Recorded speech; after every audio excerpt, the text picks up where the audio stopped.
শুভ সকাল বন্ধুরা, তোমরা কেমন আছো? আশা করি খুব ভালো আছো। তো আজ আমি তোমাদের জন্য একটা চাউমিনের রেসিপি নিয়ে এসেছি। আশা করি তোমাদের চাউমিনের রেসিপিটা খুব সুন্দর লাগবে।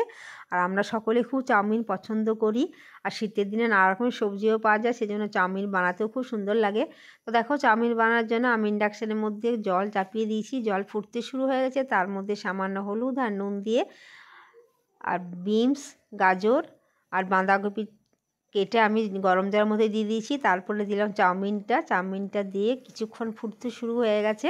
আর চাউমিনটা দেখো ফুটতে শুরু হয়ে গেছে। এরপর আমি একটা বাটির মধ্যে, আর এটা বানাবো ডিম দিয়ে, বাটির মধ্যে আমি গাজর আর আলু আর কাঁচা লঙ্কা কুচিয়ে রেখেছি। তো চাউমিনটা একটু সেদ্ধ হয়ে গেলে আমি ঝুড়ির মধ্যে ঢেলে দেবো। তো দেখো, চাউমিনটা ঝুড়ির মধ্যে ঢেলে দিয়েছি, জলটা ঝরেও গেছে। আর দেখো চাউমিনটা কি সুন্দর ঝরঝরে হয়েছে। তো চাউমিনটা বানাচ্ছি বিনস, গাজর, বাঁধাকপি, আলু দিয়ে।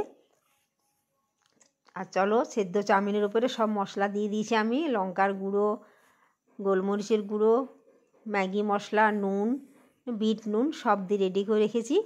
এটা হচ্ছে বিট নুন। তো চলো, আগের থেকে মশলা দিয়ে রেডি করে থাকলে কী বলতো, জলদি জলদি হয়ে যায়। তো চলো, কড়াই তেল চাপিয়ে দিয়েছি, তেল গরম হয়ে গেছে। এরপর আমি তেলের মধ্যে কুচনো আলু দিয়ে দিলাম। তার মধ্যে দিলাম সামান্য হলুদ আর নুন। আলুটা কিছুক্ষণ ভাজার পর আমি কুচনো গাজরগুলো দিয়ে দেবো।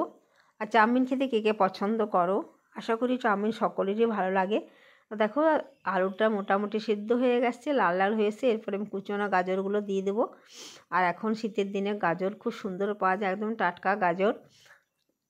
আর গাজরটা কাঁচা খেতেও সুন্দর লাগে। গাজরটা প্রচুর মিষ্টি ছিল। দেখো, চাউমিন আমার রেডি হয়ে গেছে। কি সুন্দর একদম ঝরঝরে চাউমিন হয়েছে। আর খেতে কিন্তু দারুণ হয়েছিল।